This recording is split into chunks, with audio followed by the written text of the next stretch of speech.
Footsteps, Chapter 123.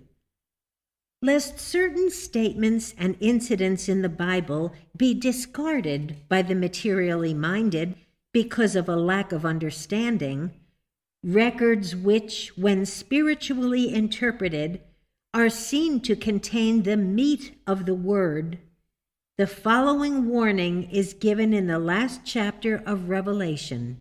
Quote, "For I testify unto every man that heareth the words of the prophecy of this book, if any man shall add unto these things, God shall add unto him the plagues that are written in this book.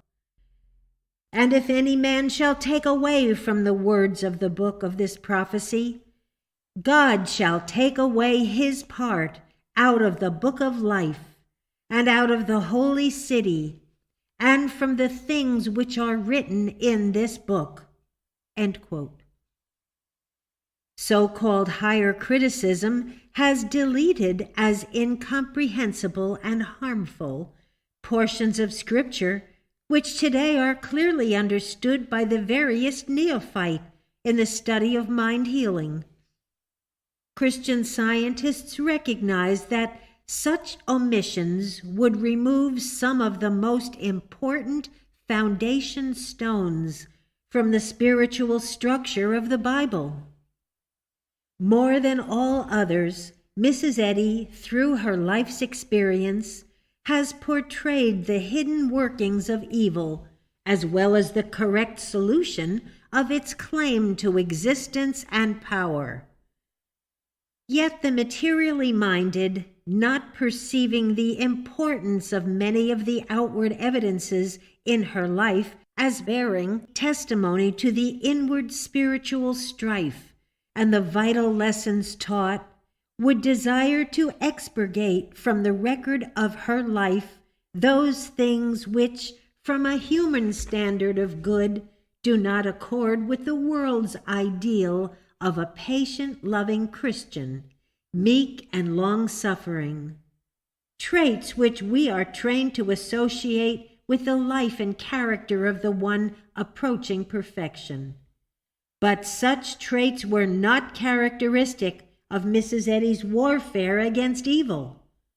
In actual demonstration, Mrs. Eddy's attitude was similar to that of St. Paul, as portrayed in Acts 16, where his sense of superiority to his enemies was so dominant that it made them afraid. The effectiveness of one's spiritual arguments depends upon the mental ground one occupies when making such declarations. One must feel a conscious sense of dominion over error in order to have the truth effective in demonstration. In such an offensive warfare against the claims of evil, meekness and gentleness would be fatal.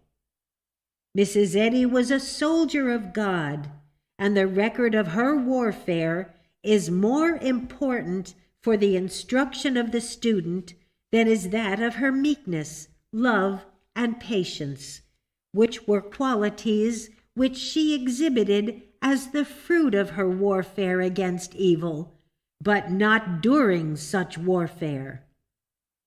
It is plain, therefore, that to expunge from her life's record the positive methods necessary when she was battling with Goliath would be to rob the student and the world of the footsteps vital to the completion of the knowledge by which, and only by which, man may work out successfully the problem he is required to solve. Mrs. Eddy's own conception of the importance of a complete understanding of her life is evinced in a statement that she made in a letter to Edward A. Kimball. Quote, "For the world to understand me in my true light and life would do more for our cause than aught else could. This I learn from the fact that the enemy tries harder to hide these two things from the world than to win any other points." End quote. Therefore, the warning in Revelation becomes a necessity at the end of Mrs. Eddy's life, that nothing shall be added to it or taken from it. Sometime, all spiritually minded students will awaken to perceive that her life, with nothing expurgated, provides the perfect pathway for her followers.